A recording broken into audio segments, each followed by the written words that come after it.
Hello दोस्तों, डर के अभाव चैनल में आपका स्वागत है। आज की कहानी है भूतिया कुआं। तो चलो सुनते हैं आज की कहानी। गांव के किनारे एक पुराना वीराना कुआं था। कोई नहीं जानता था कि वह कब बना था, लेकिन गांव के बुजुर्गों का कहना था कि कई दशकों पहले वहां एक लड़की की रहस्यमयी मौत हुई थी। तभी से रात के समय उस कुएं से किसी के रोने की आवाजें आती थीं। हालांकि ये आवाजें केवल उन्हीं को सुनाई देती थीं जो कुएं के पास जाते थे। लोगों ने कई बार इस कुएं को भरने की कोशिश की, लेकिन सुबह होते ही मिट्टी और पत्थर गायब हो जाते थे और कुआं वैसा का वैसा रह जाता था। गांव वाले इस जगह से दूर ही रहते थे, लेकिन एक दिन अजय और रमन ने यह भूतिया चुनौती स्वीकार कर ली।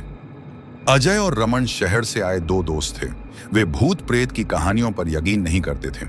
जब उन्होंने गांव वालों से इस कुएं की कहानी सुनी तो उन्होंने हंसकर मजाक उड़ाया। अगर वहां सच में भूत है तो हमें भी दिखाओ, अजय ने कहा। गांव के लोगों ने उन्हें बहुत समझाया, लेकिन वे नहीं माने। अगर तुम लोग सच में हिम्मत वाले हो तो रात के 12 बजे कुएं के पास जाओ, गांव के बुजुर्ग ने गंभीर आवाज में कहा। बिल्कुल, और हम वहां पूरी रात बिताएंगे, रमन ने हंसते हुए कहा। गांव वालों ने असहाय होकर सिर झुका लिया। रात के 11:45 पर अजय और रमन टॉर्च और मोबाइल लेकर कुएं की ओर निकल पड़े। रास्ता सुनसान था और दूर किसी उल्लू की डरावनी आवाज गूंज रही थी। जैसे ही वे कुएं के पास पहुंचे, वहां एक अजीब सी ठंडक थी। ठंडी हवा उनकी शरीर में महसूस हो रही थी। क्या तुम्हें भी ठंड लग रही है? रमन ने कांपते हुए पूछा। हाँ, लेकिन शायद ये बस रात की ठंड है, अजय ने कहा। फिर वे कुएं के करीब पहुंचे और टॉर्च की रोशनी डाली। कुआं बहुत पुराना था और उसकी ईंटें जमी हुई काई से ढकी थीं। रात के ठीक 12 बजते ही कुएं से किसी के रोने की आवाज आने लगी। रमन और अजय के चेहरे पर डर के भाव आ गए। क्या तुमने सुना? अजय ने धीमी आवाज में कहा। रमन ने सिर हिलाया। वे दोनों अब पूरी तरह सतर्क हो चुके थे। अचानक कुएं के अंदर से किसी लड़की की फुसफुसाहट सुनाई दी। मुझे बाहर निकालो, कुएं के अंदर झांकना। अजय ने झुककर कुएं के अंदर झांकने की कोशिश की। टॉर्च की रोशनी कुएं के अंदर पड़ रही थी, लेकिन अंदर कुछ भी नहीं दिख रहा था। रमन ने अपने मोबाइल का कैमरा चालू किया और कुएं के अंदर रिकॉर्डिंग करने लगा। तभी किसी ने अंदर से मोबाइल पकड़ लिया और जोर से खींचा। रमन जोर से चीख पड़ा और पीछे गिर गया।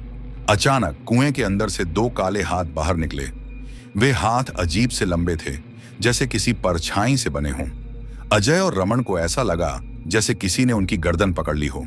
वे हिल भी नहीं पा रहे थे। बचाओ, बचाओ! रमन बुरी तरह कांपने लगा। अजय की आंखें डर से फैल गईं। तभी कुएं के अंदर से एक भयानक और गहरी आवाज आई। तुम्हें यहां नहीं आना चाहिए था।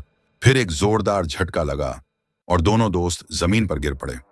उन्होंने तेजी से भागने की कोशिश की, लेकिन जैसे ही वे कुएं से कुछ कदम दूर पहुंचे, उनके पीछे किसी के पैरों की आहट होने लगी। जब उन्होंने मुड़कर देखा, काले कपड़ों में एक अधजली लड़की खड़ी थी। उसकी आंखों से खून बह रहा था और उसके होंठ हिल रहे थे, जैसे वह कुछ कहने की कोशिश कर रही हो। अचानक वह लड़की हवा में उठने लगी और कुएं की ओर इशारा किया। तुमने मुझे क्यों मारा? रमन और अजय अब पूरी तरह डर चुके थे। वे पूरी ताकत से भागे, लेकिन रास्ता बार बार बदल रहा था। ऐसा लग रहा था कि कोई भूतिया शक्ति उन्हें वापस कुएं की ओर खींच रही थी। तभी अजय का पैर किसी चीज से टकराया और वह जमीन पर गिर पड़ा। जब उसने देखा तो वहां एक कटा हुआ सिर पड़ा था, जिसकी आंखें अभी भी हिल रही थीं। रमन जोर से चिल्लाया, लेकिन उसकी आवाज किसी ने दबा दी। अचानक अजय और रमन को ऐसा लगा जैसे उनकी सांसें रुक रही हों। कुएं के अंदर से एक भूतिया चेहरा बाहर निकला और उनकी ओर बढ़ने लगा। अजय और रमन के सामने वह भूतिया चेहरा अब साफ दिखाई दे रहा था। उसकी आंखों से खून टपक रहा था और वह धीरे धीरे कुएं से बाहर आ रहा था। उसके मुंह से फटी फटी आवाजें निकल रही थीं। तुमने मुझे क्यों मारा? अजय और रमन पूरी तरह सुन्न हो चुके थे। उनके पैरों ने जैसे काम करना बंद कर दिया था। तभी अचानक हवा में एक जोरदार झोंका आया और उनकी टॉर्च और मोबाइल कुएं में गिर गए।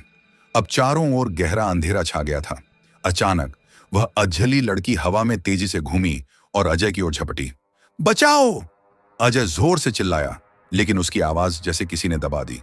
रमन ने उसे पकड़ने की कोशिश की, लेकिन जैसे ही उसने अजय की बाजू पकड़ी, वह लड़की हवा में गायब हो गई और फिर अचानक पीछे से प्रकट हो गई। तुम मेरी मौत के गुनहगार हो। अब अजय और रमन को समझ नहीं आ रहा था कि यह सब क्या हो रहा है। तभी कुएं से एक धुंधली रोशनी निकली और उसके साथ एक भयानक दृश्य उभर आया। उन्होंने देखा कि सालों पहले एक युवा लड़की को इसी कुएं में धक्का दे दिया गया था। गांव में रहने वाली एक लड़की सुनीता की शादी जबरन गांव के जमींदार के बेटे से करवाई जा रही थी, लेकिन सुनीता को यह शादी मंजूर नहीं थी क्योंकि वह किसी और से प्यार करती थी। जब उसने शादी से इनकार कर दिया तो गांव के लोगों ने उसे डायन करार करके कुएं में धक्का दे दिया। यहां से भागो, भागो! अजय ने चिल्लाते हुए रमन का हाथ पकड़ा। दोनों दौड़ने लगे, लेकिन रास्ता फिर से बदल चुका था। कुएं से कई और भूतियां परछाइयां निकलने लगीं। वे सभी हवा में तैर रही थीं और अजय रमन को घेर रही थी। अब दोनों की सांसें तेज हो गईं। तभी वह लड़की एक बार फिर जोर से चीखी, तुमने मेरी हत्या देख ली, अब मैं तुम्हें छोड़ नहीं सकती। अजय ने रमन का हाथ पकड़ा और जमीन पर पड़ी एक लकड़ी उठाकर हवा में घुमाई। तभी कुएं के पास रखे पुराने मंदिर के घंटी बज उठी। घंटी बजते ही सभी आत्माएं तड़पने लगी। वह भूतनी जोर से चिल्लाई और धीरे धीरे राख में बदलने लगी। अजय और रमन पूरी ताकत से दौड़े और गांव की ओर भाग निकले। सुबह होने तक वे गांव के मंदिर में शरण लिए रहे। गांव वालों को जब यह सब पता चला तो उन्होंने पुजारी बुलाकर कुएं की पूजा और शुद्धिकरण करवाया। लेकिन रात के समय अब भी वहां से किसी के रोने की आवाज आती है। तो दोस्तों, कैसी लगी आज की कहानी? अगर अच्छी लगी तो लाइक करें, चैनल को सब्सक्राइब करें। मिलते हैं फिर एक नई कहानी के साथ।